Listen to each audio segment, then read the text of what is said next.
मूल मंग सब तो पहले मंग लंबा जीवन दी है। भावें दुख है तां भी जीवना है, भावें रोग है तां भी जीवना है, भावें सोग है तां भी जीवना है, भावें समस्यावां ने तां भी जीवना है, भावें कल कलेश है तां भी जीवना है। जीवना चाहिदा है, जीवन दी मंग है, जीवन दी लालस है। कलेश है ते होवे पिया, दुख है ते होवे पिया, रोग दे च जी लवांगे, सोग दे च जी लवांगे, कलेश दे च जी लवांगे, कल्पना दे च जी लवांगे, संताप दे च जी लवांगे। जीवना चाहिदा है। जीवन दी लालसा बड़ी प्रबल। इस संबंध दो तरह के मनुख कोशिश करते रहने कि मनुख की जिंदगी लंबी होवे। प्रथम आयुर्वेद आचार्य इस तरह के कुश्ते लभदे रहने, इस तरह का जल लभदे रहने, इस तरह दियां जड़ी बूटियां लभदे रहने जे कम से कम मनुख नूं मरण तो नहीं बचाया जा सकता ते उम्र ते लंबी की जा सकती है। आद काल तो आयुर्वेद आचार्य जड़ी बूटियां की खोज करते रहने, तरह तरह के कुश्तियां की खोज करते रहने, तरह तरह दियां औषधियां की खोज करते रहने, तरह तरह के जल का भी निरीक्षण करते रहने। किसी पानी नाल शायद उम्र वधदी होवे, किसी सरोवर के जल नाल, किसी नदी के जल नाल, किसी झरने के जल नाल, किसी विशेष पानी नाल। एक कोशिश ते ये बैरू नहीं रही है, आद काल तो किसी न किसी रूप हुण भी जारी है। दूजी कोशिश ये रही है धार्मिक लोगों की भी किसी तरीके नाल जीवन नूं मौत तो बचाइए ते जीवन नूं लंबा भी करिए। लालसा दोहां दी कोई, चाहे वो आयुर्वेद आचार्य सन ते चाहे धार्मिक लोग सन। ज्यादा जीवना है, क्यों जीवना है, इसका कुछ पता भी नहीं। धार्मिक अनुभवी पुरुष कहते ने सानू कोई ना जाने सानू बहुत दुख होंदा है, भाई इत्थे ते सानू कोई जानदा ही नहीं। पर धर्म का एक सवाल है, क्या तू खुद अपने आप नू जानदा? जे मैं अपने आप नू ना जाना तो कितना दुख हो सकता। अंदर बहुत बड़ा दुख है, क्योंकि मैं नहीं जानता अपने आप। मैनू कोई ना जाने ये दुख मैं बाहरों मनदा, मैं अपने आप नू ना जाना ये दुख अंदरों पैदा होता है। दूसरी जीवन लंबा होवे ते दूजी मंग ये है सारी दुनिया मैनू जाने। जे जुग चारे आर जा होर दस होनी होए, उम्र इतनी होवे चार युगां वर्गी, और 10 गुणा लंबी हो जाए। विस्तार सहित आप कल सरवण कर चुके, इस मैं आप जी का समा ना लवा। और 10 गुणा वध जाए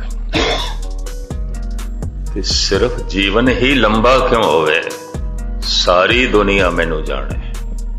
मनुख बहुत दुखी होंदा, इत्थे मैनू कोई नहीं जानता, इत्थे ते मैं उपरा, इत्थे ते सब बेगाने हैं। और विद्वान कहते ने बेगानियां दे च जीवना नरक दे च जीवना है, अपनियां दे च जीवना स्वर्ग दे च जीवना है। ते मनुख कितना अपने बना लेगा। 5 अरब के करीब मनुखी दुनिया, पशु भी ने, पक्षी भी ने, वनस्पति भी है, गैबी दुनिया भी है, देवते भी ने, भूत प्रेत भी ने, बड़ा पसारा है।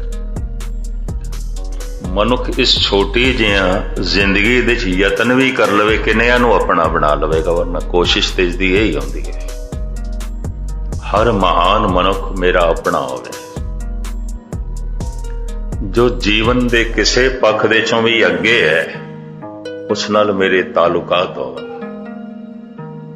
चाहे वह राजनीति दे च अगे है, चाहे वह किसी कला दे च अगे है, चाहे धार्मिक साधना दे च अगे है, चाहे धन दी दुनिया च अगे है। ਕਿਸੇ ਤਲ ਤੇ ਵੀ ਜੋ ਅੱਗੇ ਹੈ ਉਸ ਦਾ ਮੇਰੇ ਨਾਲ ਸੰਬੰਧ ਹੋਵੇ। ਉਹ ਮੈਨੂੰ ਜਾਣੇ, ਮੈਂ ਉਸ ਨੂੰ ਜਾਣਾ। ਔਰ ਫਿਰ ਸਿਰਫ ਇਸ ਤੇ ਹੀ ਮਨੁੱਖ ਨਹੀਂ ਰੁਕਦਾ, ਕਮ ਸੇ ਕਮ ਮੈਨੂੰ ਤੇ ਸਾਰੀ ਦੁਨੀਆ ਜਾਣੇ। ਕਿਤਨੀ ਦੁਨੀਆ ਜਾਣੇ, ਨਵਾਂ ਖੰਡਾਂ ਵਿੱਚ ਜਾਣੀ ਹੈ। ਸਮੁੰਦਰ ਨੇ ਜ਼ਮੀਨ ਨੂੰ ਪ੍ਰਾਚੀਨ ਕਥਨ ਮੁਤਾਬਕ 9 ਹਿੱਸਿਆਂ ਵਿੱਚ ਵੰਡਿਆ ਹੋਇਆ। 9 ਖੰਡ ਪ੍ਰਿਥਵੀ, 9 ਟੁਕੜੇ ਜ਼ਮੀਨ ਦੇ। ਜ਼ਮੀਨ ਦੇ ਕਮ ਸੇ ਕਮ ਜਿਹੜੇ 9 ਟੁਕੜੇ ਨੇ ਜਿੱਥੇ ਮਨੁੱਖੀ ਦੁਨੀਆ ਰਹਿੰਦੀ ਹੈ, ਇਹ ਸਾਰੀ ਮੈਨੂੰ ਜਾਣੇ। ਇਹ ਮਨੁੱਖ ਦੀ ਮੂਲ ਮੰਗ ਹੈ, ਬੁਨਿਆਦੀ ਮੰਗ ਹੈ। ਨਾਲ ਚਲੇ ਸਭ ਕੋਏ, ਮਾਨ ਸਨਮਾਨ ਵਾਸਤੇ ਸਾਰੇ ਹੀ ਨਾਲ ਚੱਲਣ। ਅਗਵਾਈ ਸਾਰੇ ਹੀ ਕਰਨ, ਪਹੁੰਚਾਉਣ ਲਈ ਸਾਰੇ ਹੀ ਆਵਣ, ਅੱਗੋਂ ਲੈਣ ਲਈ ਸਾਰੇ ਹੀ ਆਵਣ। ਨਾਲ ਚਲੇ ਸਭ ਕੋਏ। ਸਿਰਫ ਇਤਨਾ ਹੀ ਨਹੀਂ, ਹਰ ਇੱਕ ਦੀ ਜ਼ਬਾਨ ਤੇ ਵੀ ਮੇਰਾ ਨਾਮ, ਚੰਗਾ ਨਾਮ ਰਖਾਏ ਕੇ। ਹਰ ਇੱਕ ਦੀ ਰਸਨਾ ਤੇ ਮੇਰੀ ਚਰਚਾ ਹੋਵੇ, ਹਰ ਇੱਕ ਜ਼ਬਾਨ ਮੇਰੀ ਗੱਲ ਕਰੇ, ਹਰ ਇੱਕ ਦੇ ਮੂੰਹੋਂ ਮੇਰੇ ਹੀ ਬੋਲ ਨਿਕਲਣ। ਜਸ ਕੀ ਰਤ ਜਗਲੇ ਤੇ ਕੰਨਾਂ ਨਾਲ ਆਪਣੀ ਕੀਰਤੀ ਸੁਣੇ ਤੇ ਜਸ ਲਵੇ, ਖੁਸ਼ ਹੋਵੇ। ਲੋਕਾਂ ਦੀ ਜ਼ਬਾਨ ਤੇ ਮੈਂ ਵਸਿਆ ਹੋਇਆ, ਲੋਕੀ ਮੇਰੀ ਚਰਚਾ ਕਰਦੇ ਨੇ ਔਰ ਚੰਗਾ ਚੰਗਾ ਕਰਕੇ ਆਖਦੇ ਨੇ। ਇਹ ਵੀ ਮੈਂ ਅਰਜ਼ ਕਰਾਂ, ਬੁਰੇ ਤੋਂ ਬੁਰੇ ਮਨੁੱਖ ਦੇ ਅੰਦਰ ਵੀ ਭਾਵਨਾ ਹੁੰਦੀ ਹੈ ਲੋਕੀ ਮੈਨੂੰ ਚੰਗਾ ਕਰਕੇ ਆਖਣ। ਦੁਸ਼ਟ ਤੋਂ ਦੁਸ਼ਟ ਮਨੁੱਖ ਦੀ ਵੀ ਇਹ ਭਾਵਨਾ ਹੁੰਦੀ ਹੈ ਮੈਨੂੰ ਲੋਕੀ ਚੰਗਾ ਆਖਣ। ਮਹਾਂ ਦੁਰਾਚਾਰੀ ਦੀ ਵੀ ਇਹ ਭਾਵਨਾ ਹੁੰਦੀ ਹੈ ਕਮ ਸੇ ਕਮ ਲੋਕੀ ਮੈਨੂੰ ਸਦਾਚਾਰੀ ਆਖਣ, ਚੰਗਾ ਆਖਣ। ਇਹ ਵੀ ਮਨੁੱਖ ਦੇ ਪ੍ਰਾਣਾਂ ਵਿੱਚ ਬਾਕੀ ਭੁੱਖਾਂ ਦੇ ਨਾਲ ਇਹ ਭੁੱਖ ਹੈ। ਪਹਿਲੀ ਭੁੱਖ ਲੰਬਾ ਜੀਵਣਾ, ਦੂਸਰੀ ਭੁੱਖ ਮੈਨੂੰ ਸਾਰੇ ਹੀ ਜਾਣਨ, ਔਰ ਤੀਸਰੀ ਭੁੱਖ ਹਰ ਇੱਕ ਦੀ ਜ਼ਬਾਨ ਤੇ ਮੇਰੀ ਚਰਚਾ ਹੋਵੇ ਤੇ ਉਪਮਾ ਹੋਵੇ। ਕੰਨਾਂ ਨਾਲ ਮੈਂ ਇਹ ਸਾਰਾ ਜਸ ਆਪਣਾ ਸੁਣਾ ਔਰ ਮੇਰਾ ਮਾਨ ਸਨਮਾਨ ਕਰਨ ਲਈ 9 ਖੰਡ ਪ੍ਰਿਥਵੀ ਦੇ ਲੋਕ ਅੱਗੇ ਪਿੱਛੇ ਆਣ। ਮਨੁੱਖ ਦੀ ਬੁਨਿਆਦੀ ਭੁੱਖਾਂ ਦੇ ਚੋਂ ਇੱਕ ਭੁੱਖ, ਹਰ ਇੱਕ ਦੀ ਨਿਗਾਹਾਂ ਮੇਰੇ ਤੇ ਅਵਨ। ਪਰ ਗੁਰੂ ਨਾਨਕ ਦੇਵ ਜੀ ਮਹਾਰਾਜ ਕਹਿੰਦੇ ਜੇ ਤਿਸ ਨਦਰ ਨਾ ਆਵੇ, ਜੇ ਤੂੰ ਪ੍ਰਮਾਤਮਾ ਦੀ ਨਿਗਾਹ ਥੱਲੇ ਨਹੀਂ ਆਇਆ, ਸਾਰੀ ਦੁਨੀਆ ਦੀ ਨਿਗਾਹ ਥੱਲੇ ਆ ਗਿਆ।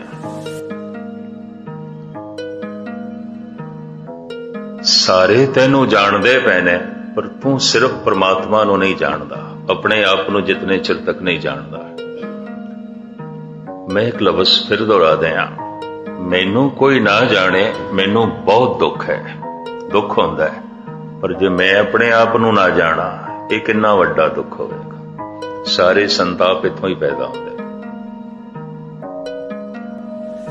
ਮੈਂ ਨਹੀਂ ਜਾਣਦਾ ਆਪਣੇ ਆਪ ਨੂੰ। ਬਾਕੀ ਸਾਰੀ ਜਾਣਕਾਰੀ ਹੈ ਮਨੁੱਖ ਕੋਲ, ਆਪਣੀ ਜਾਣਕਾਰੀ ਨਹੀਂ ਹੈ। ਇਹ ਵੀ ਮੈਂ ਅਰਜ਼ ਕਰਦੇ ਹਾਂ। ਮੁਲਤਾਨ ਦੇ ਨਵਾਬ ਦੇ ਦਰਬਾਰ ਵਿੱਚ ਜਦ ਸ਼ਮਸ ਤਬਰੇਜ਼ ਨੂੰ ਪੇਸ਼ ਕੀਤਾ ਗਿਆ ਤੇ ਕਸੂਰ ਇਹ ਸੀ ਰਮਜ਼ਾਨ ਦੇ ਦਿਨ ਸਨ ਤੇ ਰੋਟੀ ਖਾ ਰਿਹਾ ਸੀ। तो मुसलमान होके रोजा ना रखे तो कुफर है। रमजान का महीना ते बाकी शरह की भी पाबंदी नहीं निभाता सी। सारी शरह सारा कर्म कांड ये प्राइमरी स्कूल है धर्म का, लोड़ है इसकी। लेकिन 20 साल का हो गया, अजे भी पहली क्लास बैठा है, अजे भी ऊड़ा एड़ा ही पढ़ रहा है। इतने विकास सारा ही रुक गया है।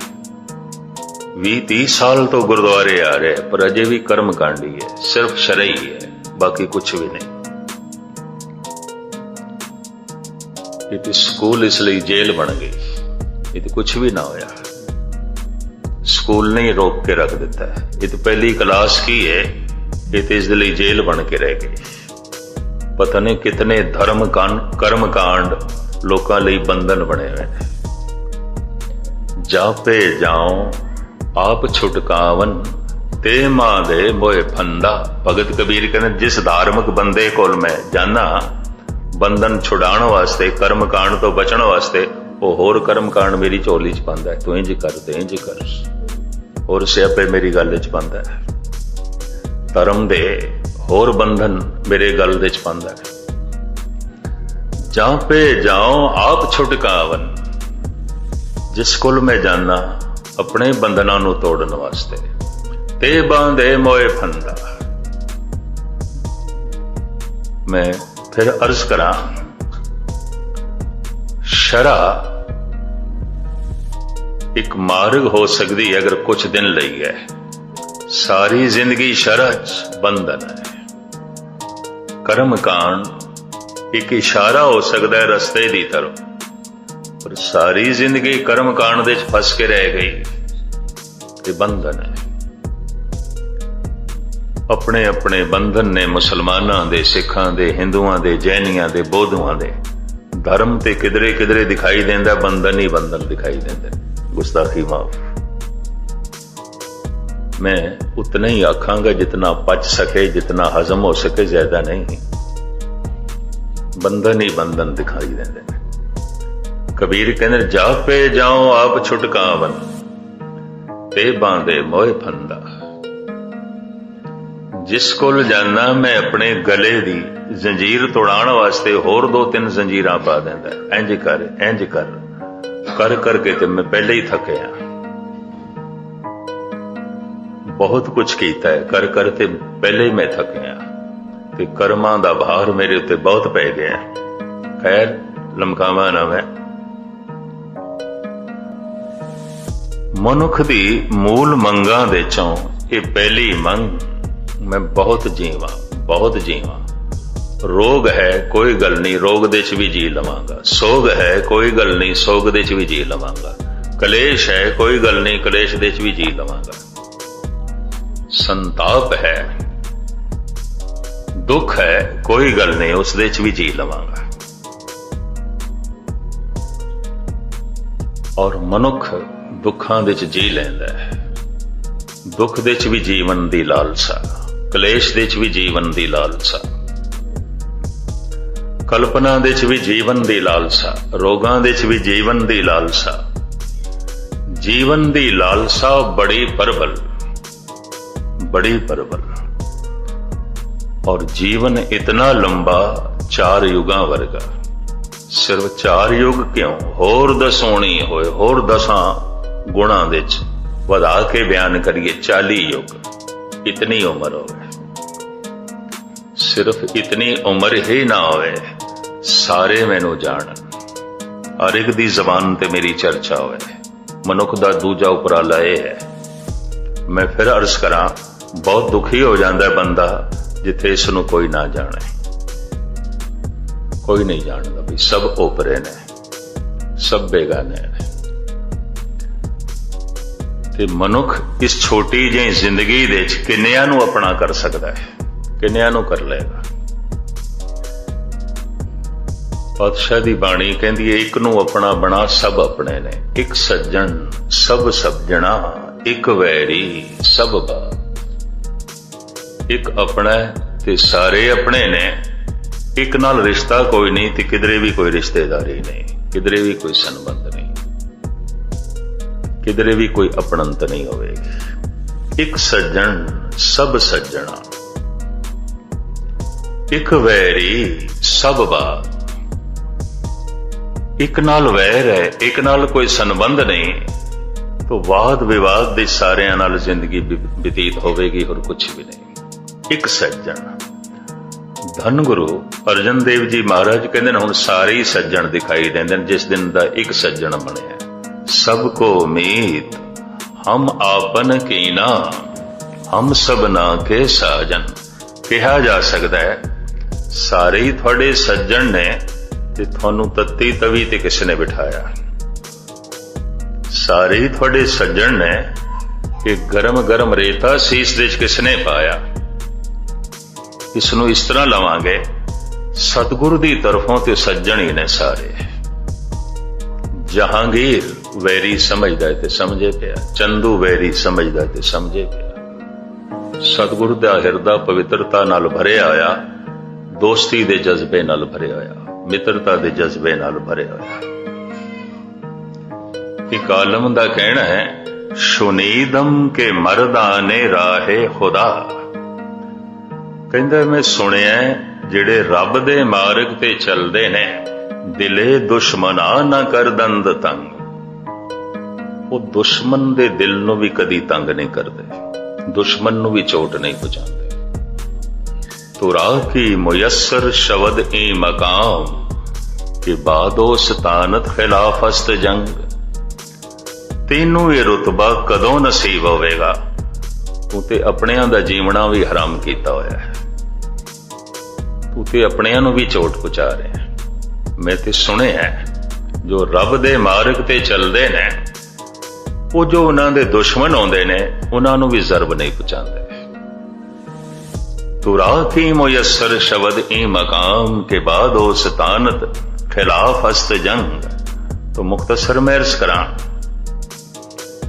ਸਾਰੇ ਮੈਨੂੰ ਜਾਣਨ, ਮਾਣ ਸਨਮਾਨ ਲਈ ਸਾਰਾ ਬ੍ਰਹਿਮੰਡ ਮੇਰੇ ਅੱਗੇ ਪਿੱਛੇ ਹੋਵੇ। ਮਨੁੱਖ ਦੀ ਮੂਲ ਚਾਹਤ, ਸਾਰਿਆਂ ਦੀ ਨਿਗਾਹਾਂ ਥੱਲੇ ਮੈਂ ਹੀ ਹੋਵਾਂ ਤੇ ਸਾਰਿਆਂ ਦੀ ਜ਼ਬਾਨ ਦੇ ਉੱਤੇ ਮੇਰੀ ਚਰਚਾ ਹੋਵੇ। ਪਰ ਮਹਾਰਾਜ ਕਹਿੰਦੇ, ਜੇ ਤਿਸ ਨਦਰ ਨਾ ਆਵਈ ਤਾਂ ਬਾਤ ਨਾ ਪੁੱਛੇ। ਜੇ ਕਿਧਰੇ ਤੂੰ ਪ੍ਰਮਾਤਮਾ ਦੀ ਨਿਗਾਹ ਦੇ ਥੱਲੇ ਨਹੀਂ ਆਇਆ,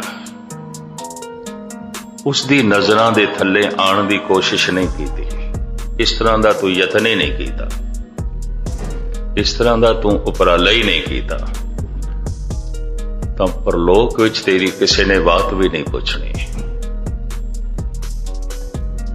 ਪਰ ਸਾਹਿਬ ਕਹਿੰਦੇ ਨੇ, ਨਿਰਾਸ਼ ਹੋਣ ਦੀ ਲੋੜ ਨਹੀਂ, ਦੁਖੀ ਹੋਣ ਦੀ ਲੋੜ ਨਹੀਂ। ਉਹ ਐਸਾ ਮਹਾਨ ਪ੍ਰਮਾਤਮਾ ਹੈ, ਦਿਆਲੂ ਹੈ। ਨਾਨਕ ਨਿਰਗੁਣ ਗੁਣ ਕਰੇ, ਗੁਣਵੰਤੀਆਂ ਗੁਣ ਦੇ। ਨਿਗੁਣਿਆਂ ਨੂੰ ਗੁਣ ਦੇ ਦਿੰਦਾ ਹੈ, ਗੁਣਵਾਨਾਂ ਨੂੰ ਹੋਰ ਗੁਣ ਦੇ ਦਿੰਦਾ ਹੈ। ਇਸ ਤਰ੍ਹਾਂ ਦਾ ਗੁਣਵਾਨ, ਇਸ ਤਰ੍ਹਾਂ ਦਾ ਦਾਨੀ, ਇਸ ਤਰ੍ਹਾਂ ਦਾ ਮਹਾਨ ਹੋਰ ਕੋਈ ਨਹੀਂ ਦਿਖਾਈ ਦਿੰਦਾ ਕਿ ਥੋੜਾ ਜਿਹਾ ਵੀ ਕੋਈ ਯਤਨ ਕਰੇ ਤੇ ਉਸ ਨੂੰ ਗੁਣਵਾਨ ਬਣਾ ਦੇਵੇ। ਥੋੜਾ ਜਿਹਾ ਵੀ ਕੋਈ ਯਤਨ ਕਰੇ ਤੇ ਗੁਣਾਂ ਦਾ ਸਾਗਰ ਹੋ ਜਾਏ, ਔਰ ਉਸ ਦੇ ਅੰਦਰ ਗੁਣ ਹੀ ਗੁਣ ਹੋਵਨ। ਗੁਣ ਚਾਨਣਾ ਹੈ, ਔਗਣ ਅੰਧੇਰਾ ਹੈ। ਗੁਣ ਰੋਸ਼ਨੀ ਹੈ, ਔਗਣ ਅੰਧਕਾਰ ਹੈ। ਗੁਣ ਸੁਖ ਨੇ, ਔਗਣ ਦੁੱਖ ਨੇ। ਗੁਣ ਰਸ ਹੈ, ਔਗਣ ਬੇਰਸੀ ਹੈ। ਗੁਣ ਗੁਲਾਬ ਦੇ ਫੁੱਲ ਦੀ ਤਰ੍ਹਾਂ ਨੇ, ਔਗਣ ਪੱਥਰ ਨੇ, ਭਾਰ ਹੈ। ਔਗਣ ਹਾਰਾ ਮਨੁੱਖ ਜਿੱਥੇ ਬੈਠਾ ਹੋਵੇਗਾ ਚਲੇਗਾ, ਬੋਝਲ ਹੋਵੇਗਾ, ਭਾਰਾ ਹੋਵੇਗਾ, ਬੋਝਲ ਹੋਵੇਗਾ, ਸਿਰ ਤੇ ਉਸਦੇ ਬਹੁਤ ਭਾਰ ਹੋਵੇਗਾ। ਔਗਣਾਂ ਦਾ ਇੱਕ ਇੱਕ ਔਗਣ ਵਜ਼ਨੀ ਆਉਂਦਾ ਹੈ, ਹਿਰਦੇ ਤੇ ਵੀ ਭਾਰ ਰੱਖਦਾ ਹੈ, ਦਿਲ ਦਿਮਾਗ ਤੇ ਵੀ ਭਾਰ ਰੱਖਦਾ ਹੈ। ਇੱਕ ਇੱਕ ਔਗਣ ਐਸਾ ਹੈ ਜੈਸੇ ਇੱਕ ਇੱਕ ਮਣ ਦਾ ਪੱਥਰ ਮਨੁੱਖ ਦੇ ਸਿਰ ਤੇ ਹੈ। ਮਹਾਰਾਜ ਤੇ ਇੱਥੇ ਤੱਕ ਕਹਿੰਦੇ ਨੇ, ਵਿਕਾਰ ਪਾਥਰ ਗਲੇ ਬਾਂਧੇ, ਨਿੰਦ ਪੋਟ ਸਿਰਾਏ, ਮਹਾਸਾਗਰ ਸਮੁੰਦ ਲੰਘਣਾ, ਪਾਰ ਨਾ ਪਰਨਾ ਜਾਏ। ਵਿਕਾਰਾਂ ਰੂਪ ਪੱਥਰਾਂ ਦੀ ਮਾਲਾ ਗਲ ਦੇ 'ਚ ਪਾਈ ਹੋਈ ਹੈ, ਔਰ ਨਿੰਦਾ ਦੀ ਪੰਡ ਸਿਰ ਤੇ ਚੁੱਕੀ ਹੋਈ ਹੈ, ਤੇ ਲੰਘਣਾ ਹੈ ਮਹਾਸਾਗਰ ਤੋਂ। ਕਿਵੇਂ ਲੰਘੇਗਾ? ਇਹ ਕਿਸ ਤਰ੍ਹਾਂ ਲੰਘੇਗਾ? ਇਸ ਵਾਸਤੇ ਪਾਤਸ਼ਾਹ ਕਹਿੰਦੇ ਨੇ, ਹਮ ਦੇਖਾਂ ਤੈਂ ਡੁੱਬੇ ਵਾਲੇ। ਮੈਂ ਦੇਖਦਾ ਦੁਨੀਆ ਗਰਕ ਹੋ ਰਹੀ ਹੈ, ਪਰ ਤੇਹਾ ਕੋਈ ਨਾ ਸੋਝੇ ਜੇ ਤਿਸ ਗੁਣ ਕੋਈ ਕਰੇ। ਇਸ ਤਰ੍ਹਾਂ ਦਾ ਹੋਰ ਕੋਈ ਨਹੀਂ ਦਿਖਾਈ ਦਿੰਦਾ ਕਿ ਨਿਗੁਣੇ ਨੂੰ ਗੁਣਵਾਨ ਬਣਾ ਦੇਵੇ। ਸਿਰਫ ਉਸਦੇ ਨਾਮ ਦਾ ਉਚਾਰਨ ਕਰੇ ਤੇ ਨਿਗੁਣਾ ਗੁਣਵਾਨ ਬਣ ਜਾਏ, ਉਹਦੇ ਸਾਰੇ ਬੰਧਨ ਟੁੱਟ ਜਾਣ, ਉਹ ਨਾਮ ਉਚਾਰਨ ਕਰ